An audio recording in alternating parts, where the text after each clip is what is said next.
Sa pagsisimula ng chapter 4 napalibutan na sila ng mga halimaw na nagmumula sa itaas, sunod-sunod ang pagbagsak ng mga ito habang walang tigil na sumusugod sa kanilang direksyon. Sa kabila ng nakakatakot na sitwasyon, nanatiling kalmado si Chen, marahan niyang itinaas ang kanyang kamay at pinakawalan ang kapangyarihan ng kanyang anino.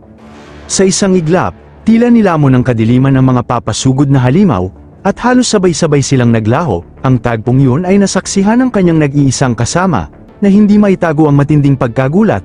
Hindi niya maunawaan kung paano nagawa ni Chen na batasin ang isang B-rank gargoyle sa iisang tama lamang kahit wala itong basbas ng Diyos. Sa kanyang isipan, patuloy na umuukil-kil ang tanong kung anong klaseng kakayahan ang taglay ni Chen upang magawa ang ganoong bagay. Ngunit mabilis ding napawi ang kanyang pagkamangha nang mapansin niyang hirap na si Chen Lei sa pagpigil sa mga halimaw. Halata sa kanyang kilos na hindi na ito magtatagal kung magpapatuloy ang walang humpay na paglusob ng mga gargoyle. Agad namang kumilos ang kanilang kasama upang tumulong, itinaas nito ang kanyang baston at pinakawalan ng malalakas na kidlat upang harangin ang mga papasugod na halimaw, habang pinipilit niyang pigilan ang mga ito upang magkaroon ng pagkakataon ang iba na pabagsakin ang mga halimaw isa-isa. Samantala, ang assassin type nilang kasama ay palihim na sumugod mula sa likuran ng isang halimaw, dahil sa kanyang kakayahang magtago, hindi agad napansin ang kanyang presensya. Sa tamang sandali, mabilis niyang itinulos ang kanyang dalawang espada sa pakpak ng halimaw. Nang makita ni Chen Lei na pansamantalang napahinto ang halimaw, agad siyang sumugod ng buong lakas. Sa isang mabigat at malakas na paghataw ng kanyang palakol, tuluyan niyang hinati sa dalawa ang halimaw. Gayunpaman, hindi pa doon nagtatapos ang kanilang laban, sapagkat marami pang gargoyle ang patuloy na paparating sa kanila. Habang abala si Chen sa walang tigil na pagpuksa sa mga halimaw, unti-unting nilamon ng takot ang babaeng kasama nila. Napagtanto niyang lalo pang dumarami ang mga halimaw na lumalabas, at tila walang katapusan ang kanilang paglusob. Dahil dito, wala nang nagawa si Chen Lei kundi mapamura sa inis at pagod, dala ng patuloy na pagdagsa ng mga kalaban. Samantala, ginamit ng babaeng assassin ang kanyang kakayahang maglaho upang makalapit muli sa kalaban, ngunit bago pa man siya tuluyang mawala sa paningin, biglang naramdaman ng halimaw ang kanyang presensya. Sa isang iglap, umatake ito patungo sa kanya.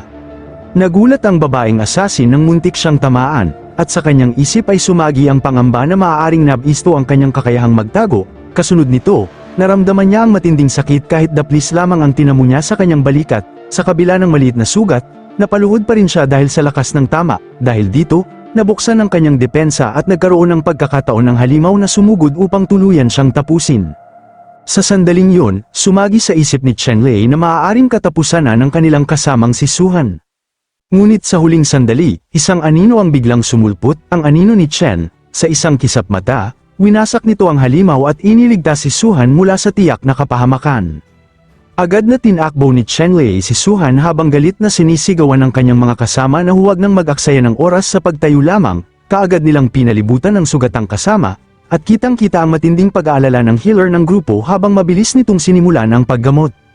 Habang sinusuri ang sugat, napagtanto ng manggagamot na ang lason na tumama kay Suhan ay hindi pangkaraniwan. Iyon pala ay paralyzing toxin ng cave spider, at higit pa roon, ang konsentrasyon nito ay lampas 10 beses kumpara sa karaniwang dala ng isang cave spider. Sa sandaling marinig yun, lalong nabalot ng pag-aalala si Chen Lei, lalo na sa posibilidad na lumala ang epekto ng lason. Habang abala si Chen Lei sa patuloy na pagdepensa, ipinaliwanag naman ng support class ng grupo ang kanyang napansin. Ayon sa kanyang obserbasyon, hindi lamang ang kapaligiran ang nagbago, maging ang mga katangian ng mga demonic beast ay tila nagsanib at nag-iba rin. Kasabay ng paliwanag na yun ay ang kanyang lumalalim na pag-aalala. Sa kanyang isip, malinaw na sina Chen Lei at Jiyun ay labis nang napagod at naubos ang kanilang lakas. Kung magpapatuloy pa ang laban sa ganoong sitwasyon, tiyak na haantong yun sa mas mabibigat na kapahamakan. Dahil dito, napag-isip-isip niyang tila kailangan na talaga nilang magtipon pa ng mas maraming tauhan upang harapin ang panganib. Matapos ang ilang sandali, natapos din ang paggamot kay Suhan, agad na iminungkahi ng manggagamot na umatras na sila habang may pagkakataon pa. Samantala, naghanda naman si Ji-hyun na gamitin ang kanyang kapangyarihang kidlat upang hindi agad sila masundan ng mga halimaw. Pinatindi niya ang kanyang kapangyarihan at bumuo ng isang lightning barrier, na nagsilbing hadlang upang pigilan ang paglapit ng mga halimaw sa kanilang direksyon. Ngunit sa gitna ng kanilang pangamba at pagmamadali, bigla nilang napansin si Chen na dahan-daang naglalakad palapit sa lugar kung saan nagkakatipon ng mga halimaw. Sa tagpong yun, napahinto ang mga halimaw, at kasabay nito ay ang pagtaas ng pag-aalala ng kanyang mga kasama para sa kanya. Sa kabila ng panganib, nanatiling kalmado si Chen at ipinahiwatig sa kanila na bumalik na lamang muna ang grupo, sapagkat siya ang may iwan upang linisin ang rift. Sa narinig na yun, labis na nagulat ang apat niyang kasama, napako sila sa kanilang kinatatayuan habang pinoproseso kung tama ba ang kanilang narinig.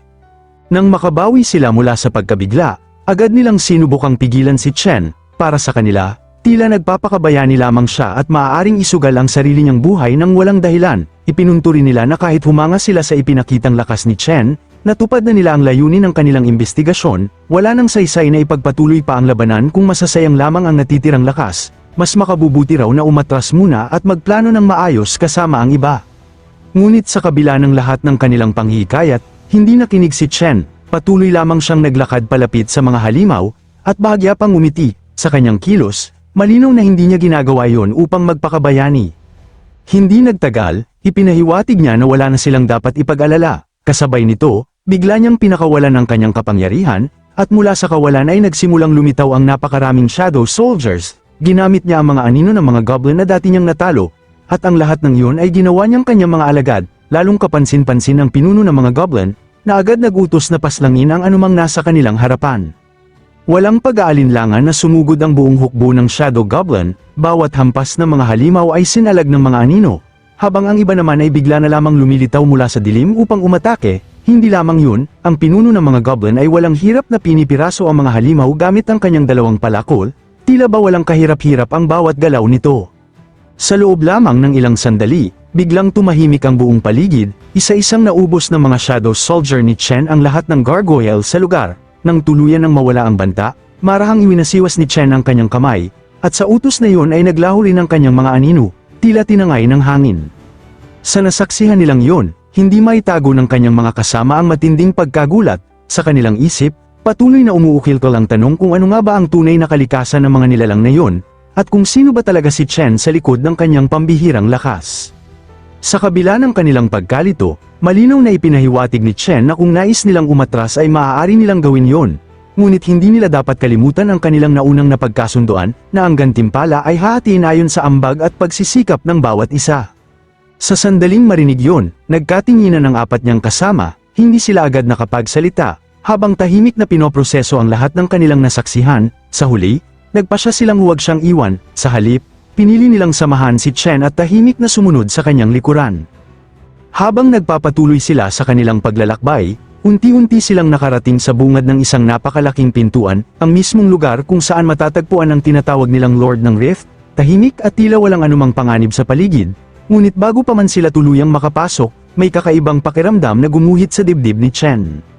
Sa isang iglap, bumagsak mula sa itaas ang isang dambuhalang nilalang, isang B-rank gargoyle commander, na hamarang sa kanilang daan. Umalingaw ang malakas nitong ungol, hudyat ng paglusob, mula sa dilim, sabay-sabay na sumugod ang mga alagad nito at mabilis na pinalibutan ng grupo. Nagulat si Chen Lei at napasigaw, sa kanya napagtanto kung bakit matagal silang walang nakikitang demonic beasts, naghihintay pala ang mga ito sa mismong lugar na iyon. Sa gitna ng kaguluhan, agad na nagutos si Chen sa kanilang manggagamot na bantayan ang mga sugatan, walang pag-aalinlangan, pinakawalan niya ang kanyang mga shadow spirit, at doon na tuluyang sumiklab ang labanan. Nagbanggaan ang magkabilang panig, mula sa karaniwang mga halimaw hanggang sa pinakamalalakas na pinuno. Sumugod ang Goblin King at nagpakawala ng malalakas na hampas, ngunit ginamit ng Gargoyle Commander ang kakayahan nitong lumipad upang umiwas. Gayunpaman, hindi nito inaasahan ang mga aninong tentacles ni Chen na umabot dito sa ere, pilit nitong tinataboy ang mga iyon, ngunit paulit-ulit lamang itong ginugulo ni Chen. Sa likod ng lahat, may lihim na plano si Chen, habang abala ang kalaban sa pagdepensa, palihim na pumwesto ang Goblin King sa itaas. Sa tamang pagkakataon, mabilis itong sumalakay at pinuntirya ang mga pakpak ng gargoyle, nawala ng balanse ang nilalang at tuluyang bumagsak sa lupa. Pag-angat nito ng ulo, bumungad sa kanya si Chen, handa nang tapusin ang laban, wala nang sinayang na oras ang bida at ginamit ang kanyang kakayahang Source of Fear. Sa sandaling maramdaman nito ng kalaban, agad itong tinusok ng mga Shadow Spike, isang iglap lang, tuluyang nawasak ang katawan ng Gargoyle Commander. Sa gitna ng katahimikan pagkatapos ng laban, nakuha ni Chen ang kumikinang na kristal ng halimaw, kasabay nito, nag-activate ang epekto ng pagiging Demonic Beast Hunter. Hindi lamang yun, may mga kagamitan ding nalaglag mula sa natalong nilalang, ipinakita ng system ang isang Gargoyle Heavy Armor, isang makapal at mabigat na baluti na may napakataas na depensa laban sa pisikal na pinsala. Habang sinusuri ito ni Chen, napaisip siya, maganda man ang stats, hindi ito angkop sa kanya. Balak sana niya itong ibenta kay Lin Yu kapag nakalabas sila, ngunit bigla siyang nagkaroon ng ideya. Napatingin siya sa kanyang mga shadow spirit at napangiti. Kung ang mga espiritong ito ay kayang gumamit ng armas, bakit hindi rin kagamitan? Sinubukan niya agad, ibinigay ang armor sa isa sa kanyang shadow spirit. Sa kanyang pagtataka, perpektong umangkop ito sa anyo ng espiritu, agad ding kinumpirma ng system na matagumpay ang pag-equip. Dahil dito, labis ang tuwa ni Chen, na pagtanto niyang anumang kagamitan na makuha niya sa hinaharap ay hindi masasayang, magagamit niya lahat sa kanyang mga anino. Matapos malinis ang huling kalaban, ni Chen Lei, hindi lang basta panalo ang nakuha ni Chen, nagawa pa niyang gawing shadow spirit ang mga gargoyle, pati na ang kanilang commander, isang bagay na hindi rin inaasahan ni Chen Lei. Hindi nagtagal, lumapit ang kanilang healer kay Chen at may alok na hindi basta-basta, isang imbitasyon na sumali sa student council, at pinayagan pa siyang magtakda ng sariling kondisyon, ngunit agad ding napawi ang pag-asa nito nang ipaalam na nauna na siyang Iris Herba ng isang mataas na ranggong grupo mula sa Shenhua. Mula sa pagmamataas, napalitan ng paghanga si Chen Lei, naalala niya kung paanong nagduda siya noon sa kakayahan ni Chen, ngunit ngayon, malinaw na mas malakas ito kaysa sa kanilang lahat na pinagsama-sama. Sa kabila ng lahat, nanatiling kalmado si Chen, simple lang ang sinabi niya, oras na para harapin ang tunay na kalaban. Dahan-dahan niyang binuksan ang napakalaking pintuan. Pagpasok nila, agad silang sinalubong ng isang napakalaking nilalang, isang Earth Dragon, na pamura sa gulat ang mga kasama niya. Sa laki pa lamang nito, halatang halos A-rank na ang kapangyarihan. Ngunit sa gitna ng tensyon, nanatiling kalmado si Chen. Para sa kanya, ang laki ng kalaban ay hindi hadlang, kundi isang kahinaan. Iniwan niya ang kanyang mga kasama sa labas, mag-isa niyang hinarap ang halimaw, mahigpit niyang hinawakan ang kanyang greatsword, matatag na nakatayo sa harap ng dambuhalang B-rank Lord, ang Earth Dragon King. Agad na sumiklab ang labanan, walang babala, nagpakawala ang Earth Dragon ng isang malakas na Stone Blast. Sa bilis ng pangyayari, tumalon si Chen ng mataas upang iwasan ang rumaragasang atake. Mula sa ere, gumanti siya ng isang malakas na hampas gamit ang kanyang greatsword, ngunit tila walang epekto ito. Ang matitigas na kaliskis ng halimaw ay parang purong bato, hindi man lang nasugatan. Sa halip, bumalik sa kanya ang impact ng kanyang sariling atake at tumilapon siya palayo. Sa gitna ng paglipad paatras, mabilis na itinirik ni Chen ang kanyang espada sa lupa upang pigilan ang sarili na bumangga sa pader. Hindi siya nag-aksaya ng oras, agad niyang tinawag si Grillev, ang pinuno ng mga goblin. Sa isang iglap, nagsilabasan ng iba't ibang uri ng goblin at sabay-sabay na sumugod sa Earth Dragon. Ngunit tila walang silbi ang kanilang bilang. Sa isang iglap, ginamit ng halimaw ang Earth-piercing strike, daan-daang matutulis na spike ang sumulpot mula sa lupa at agad pinuksa ang mga shadow spirit ni Chen. Tanging ang Goblin King lamang ang nakaligtas, ngunit sinalubong din ito ng isang napakalakas na hampas. Hindi pa rin sumusuko si Chen, pinakawalan niya ang kanyang mga shadow spike at pinasugod ang mga ito sa katawan ng dragon, ngunit kahit anong pilit, walang tumatagos sa matigas nitong balat. Doon niya napagtanto, kailangan niyang puntiryahin ang mga bahaging walang baluti. Sa kasamaang palad, ang Goblin King ay hindi na nakaiwas, walang kahirap-hirap itong tinapakan ng dragon, tila isang walang kwentang nilalang, ngunit hindi doon nagtatapos si Chen. Muli niyang tinawag ang mga gargoyle na dati niyang natalo, kasama ang kanilang commander. Agad na pumaimbulog ang mga gargoyle sa himpapawid, naghahanap ng mahinang bahagi, walang pag-aalinlangan, sinugod nila ang mata ng dragon, ngunit kahit sa likod at iba pang bahagi ng katawan nito, wala pa rin silang natagpo ang kahinaan, lahat ng atake ay tila nawawala lang sa kawalan. Habang nagpapatuloy ang laban, nagsimulang mag-ipon ng enerhiya ang Earth Dragon para sa isang napakalakas na apoy na atake. Sa sandaling yun, napansin ni Chen ang kakaibang liwanag na nagmumula sa dibdib ng halimaw, isang posibilidad, yun kaya ang kahinaan nito. Ngunit bago pa niya masubukan, bumuga na ng naglalagablab na apoy ang dragon, nilamon nito ang buong lugar at tinupok ang halos lahat ng shadow soldier ni Chen. Ang natira na lamang ay ang gargoyle commander, na halos matuno na habang pilit na pinuprotektahan siya. Sa huli, kalahati na lamang ng katawan nito ang natira. Sa gitna ng pagkawasak, nagsalita ang Earth Dragon, puno ng paghamak. Tila kinukot siya si Chen, tinatawag siyang isang mababang nilalang na walang kakayahang pumatay ng isang dragon. Ngunit nanatiling tahimik si Chen, hindi pinapansin ng pang-iinsulto. Sa itaas, tahimik na nagmamasid ang Evil Book. Sa wakas, sumagot si Chen, kalma ngunit may halong panlalait. Para sa kanya, ang kaharap niya ay isa lamang malaking butiki. Dahil dito, nagngit-ngit sa galit ang Earth Dragon, sumigaw ito ng pagbabanta, handang ipakita ang tunay na galit ng isang dragon. Ngunit sa hindi inaasahan, bigla itong natigilan, hindi nito may galaw ang panga, ni makapagsalita man lang. Doon na ibinunyag ni Chen ang kanyang plano, dahil sa pinsala ng mata ng dragon mula sa pagsalakay ng gargoyle, bagamat parang kaunti lang at parang binaliwala lang ng dragon ang sugat sa mata nito. Ang lason mula sa mga gargoyle kanina ay unti-unting kumikilos sa katawan ng dragon, hindi man ito agad makapagparalisa, sapat ito upang pabagalin at pigilan ang galaw nito sa tamang sandali, at higit pa roon, marami pa siyang gargoyle na maaaring maglabas ng ganoong lason. Ngayon, nasa kanyang awa na ang halimaw, sa mga salitang iyon, muling nagsilabasan ang kanyang mga shadow spirit sa likuran, handa para sa huling yugto ng laban, halatang nabigla ang Earth Dragon sa nasasaksihan. Ngumiti lamang si Chen, at sa sandaling yun, inactivate niya ang kanyang kakayahang Eye of Fear. Sa loob lamang ng ilang saglit, nagsilabasan ng matutulis na shadow spike mula sa loob mismo ng katawan ng dragon, walang kalaban-laban, napasigaw ito sa matinding sakit, at sa huli, tuluyang bumagsak ang dambuhalang nilalang. Lumabas ang system, kinumpirma ang tagumpay, at ginantimpalaan si Chen ng 80,000 soul points, kasabay nito, muling nag-activate ang Monster Hunter effect. Mula sa bibig ng Earth Dragon, lumitaw ang isang kumikinang na kristal, agad itong kinuha ni Chen, at hindi niya maitago ang kanyang tuwa, isa itong skill stone. Ipinahayag ng system ang kakayahang Magma Breath, isang mapaminsalang abilidad na naglalabas ng naglalagablab na magma sa harap, kayang tumupok ng malawak na lugar. Matapos ang laban, nagpahinga si Chen at nagpasalamat sa Evil Book para sa tulong nito. Bilang tugon, ipinaalala ng nilalang na isa lamang itong gantimpala kapalit ng pagtulong ni Chen sa pagbawi ng kapangyarihan nito. Gayunpaman, aminado rin itong kaya naman sanang tapusin ni Chen ang laban kahit mag-isa. Ngunit ipinaliwanag ni Chen ang kanyang kalagayan, kaunti na lamang ang natitirang shadow thralls niya. Ang iba, tulad ni Grelev, ay hindi pa niya muling maipapatawag hanggang sa susunod na araw, at mangangailangan pa yun ng napakalaking mental na enerhiya. Sa wakas, mula sa bangkay ng Earth Dragon, iniunat ni Chen ang kanyang katawan, sa kanyang isipan, malinaw na ang susunod na hakbang. Panahon na para sa pinakahihintay na bahagi, ang paghahanap ng kayamanan.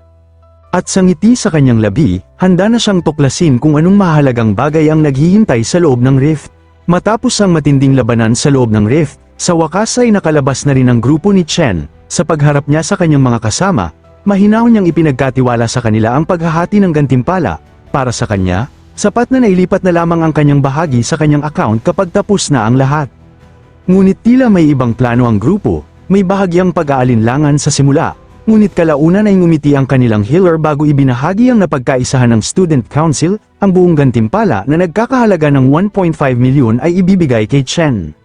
Sandaling natigilan si Chen, hindi niya ito inaasahan, para sa kanya, patas lamang na hatiin yun base sa ambag ng bawat isa, lalo na't lahat naman ay lumaban, ngunit ipinaliwanag ng healer na kung hindi dahil sa kanya, hindi nila maisasara ang napakapanganib na mixed rift, karapat-dapat lamang na sa kanya mapunta ang lahat.